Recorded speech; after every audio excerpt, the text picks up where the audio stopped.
This is the Outrider 422 Alpha. It's like the top of the line bike from Outrider.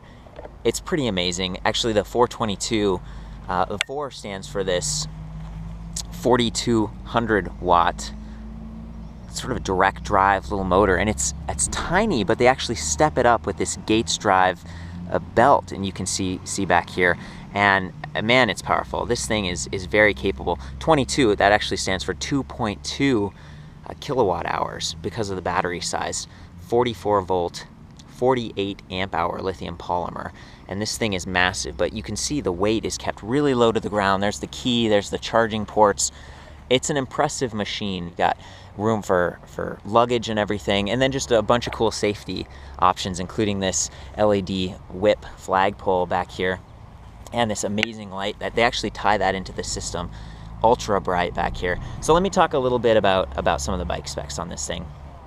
Up front is a high-speed schlumpf drive, and you see this silver thing. When you push that actually changes the gears. So this is a 40-tooth ring right here on the front, and when you change gears using the heel of your foot, and you can imagine you're pedaling along like this, and then you like click it over like that. That's kind of how it works. It steps it up from 40 teeth to the equivalent of 100 teeth. And it's actually built specifically for recumbent bicycles, because a lot of times they have these smaller wheels, and so you've got a mechanical advantage as you're pedaling. You want to be able to add some more rings in the front, so to speak, and you use that schlumpf drive. So very cool system up there. And standard on these is this SRAM X7 9-ring cassette. Okay, so you're really getting 18 speeds with this, and you shift it with this twist shifter, grip shifter on the right bar. I wanted to mention that in addition to the option of just using the 9-speed SRAM X7, they do offer an 11-speed roll-off speed hub, so that's an internally geared hub in the rear. And the benefits of that, of course, it stays cleaner, and you can shift it at standstill. So you can imagine going really fast, and you've got like, you know, speed set up in the gears, and then you come to a stop sign or a stoplight or something, and you can just switch right there on the fly. That's pretty cool. And as you can see, there's mirrors and stuff. The drive system, the electric part of this, is all sort of on the left side. So here's the twist throttle. Here's the motor that we were talking about earlier, right there. Here's the step up with the Gates drive, and it's on the left. That goes directly into powering that rear wheel. So it's a pretty impressive system. Again, we're gonna take a test ride and showcase just what this thing can do. Obviously, it's more recumbent, so you're leaning back like this, your feet are out front, and that really reduces the drag that you experience. A lot of bicycles, right, you're upright and your body is just like flat going against the wind, and that creates a lot of efficiency in this model, and it goes quite fast. So there are actually 3 modes.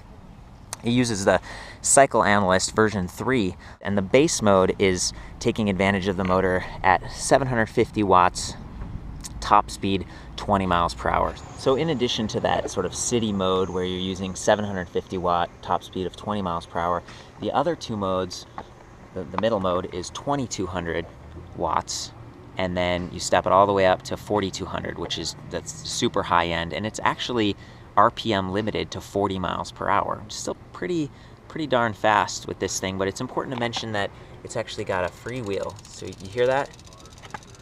You're not actually experiencing additional drag as you would if it didn't have that. Now I should say this is a 99-pound electric bike. Okay, so that's definitely at the heavier end of the spectrum compared with more traditional upright, you know, 2-wheeled bicycles. And I wanted to just to show you what the bike looks like next to some cars, so you can get some idea of, you know, maybe needing a truck or how you actually transport this. I'm actually here.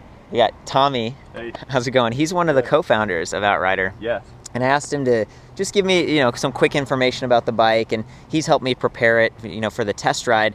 He actually mentioned that this comes stock with some of these nice waterproof panniers. So, you know, if you're out there cruising around and you need a place to store your luggage or laptop or some food if you're going across country, that's pretty cool. I was hoping you could tell me just a little bit more about how to set this thing up. So, yeah, you know, making it the right fit for someone. I noticed it looked adjustable on the front. Right. Yeah, so we can handle a rider down from about 5'1", 5'2", up to about 6'4". Okay. So that adjustability happens primarily here in the boom. This boom telescopes in and out. You loosen these two bolts, come out or come in.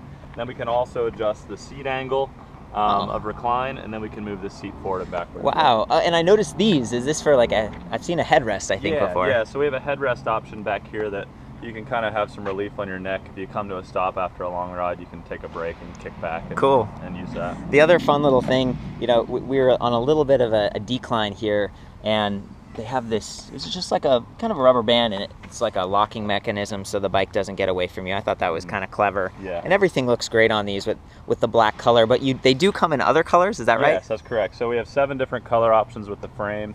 High-vis yellow is a really popular one right now. And then we also have about 6 different color options for the wheels. So this one has the green wheels and green accents on Oh, tell me about those wheels, right? Aren't they made nearby? They are. So we're just south of Asheville, North Carolina, and these wheels are made in Asheville by a company called Industry 9. Okay. All aluminum wheels, and they're really like beautiful pieces of art. They are, yeah. It's a neat way to sort of customize it. And this one even has the other metal pieces on the step up there with the belt drives. Yeah. We'd like to really customize each bike for the rider. Is this your bike? You're wearing green. Yeah, so. yeah. No, this is actually one of our co-owners' bikes, Daniel. Okay. It's his bike, and he likes green, so that's his setup. Yeah, it's impressive. And just riding this, you know, again, we're almost to the ride test. I'm excited to get out there. But what kind of people buy this? Like, where is this really useful? What's a good use case? So most electric bikes are primarily used in inner cities.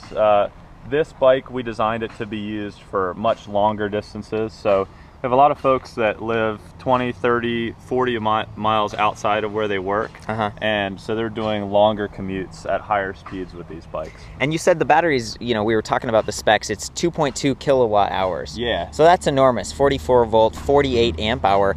What's the range that people are getting? So 2,200 watt hours, most electric bikes are in the 600 to 800 watt hour range. So we're talking about 3 to 4 times as much.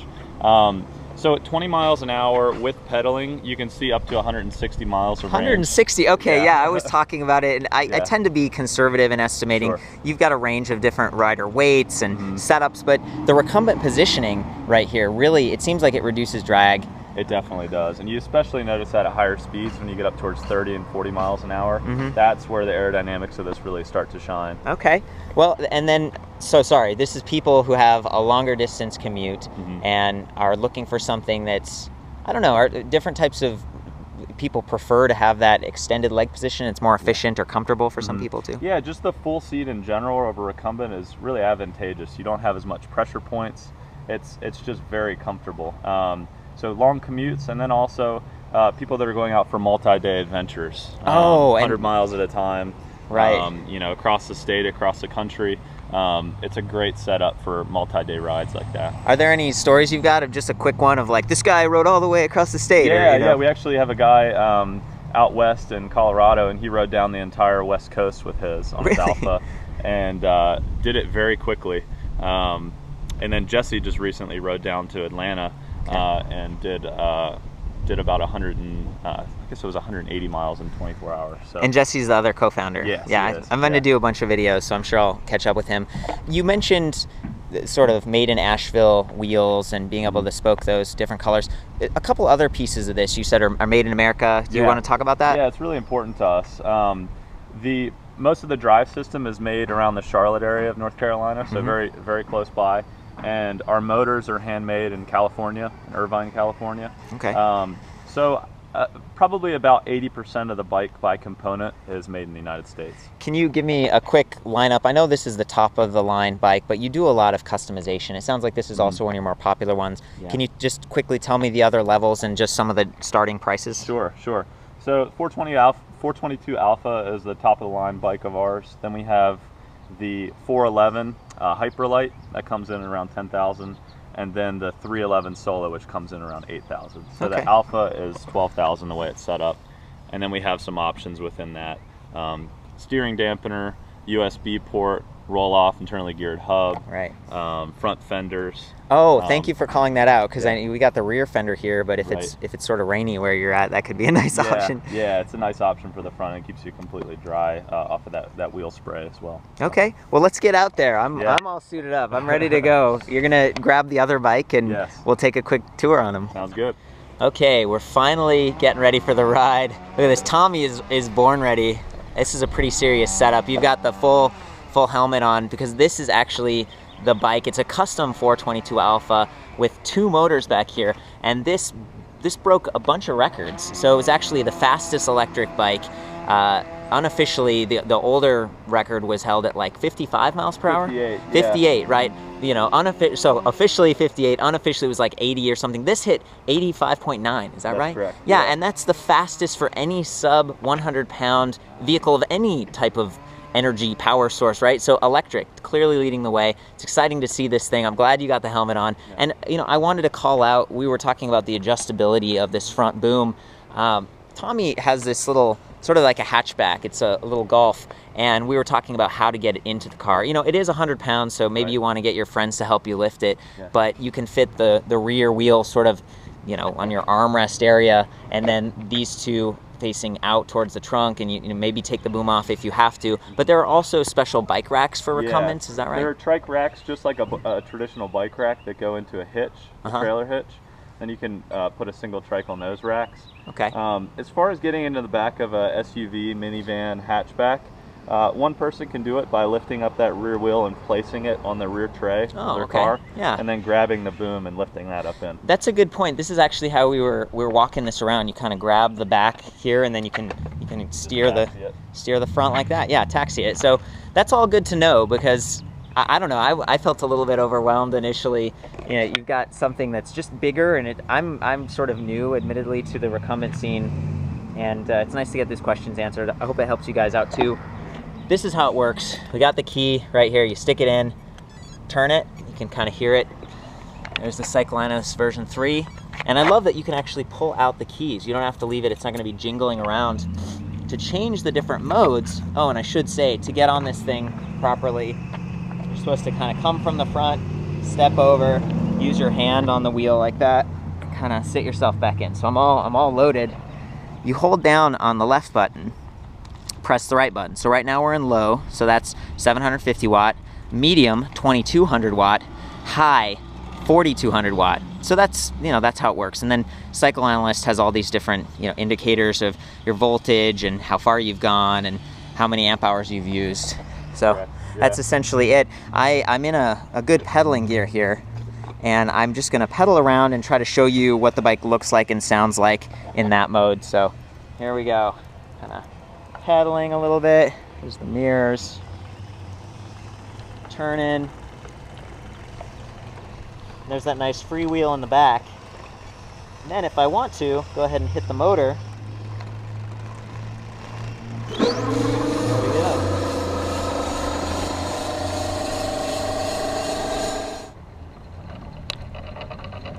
So right now I'm just pedaling. I've got to get the thing up to 4 miles per hour, but once I do,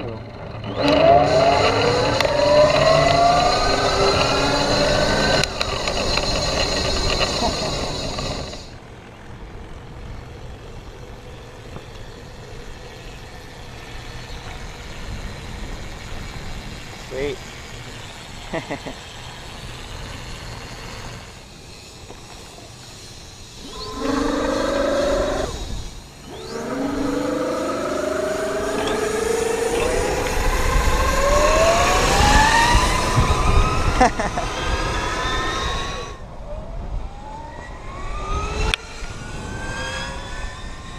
Wow. I'm on low, medium, high. Okay. Let's try to do a little.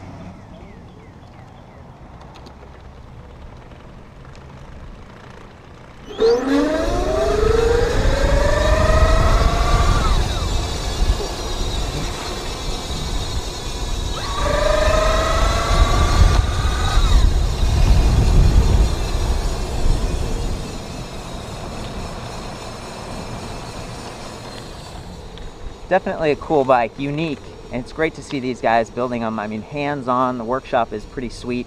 and it's very customizable.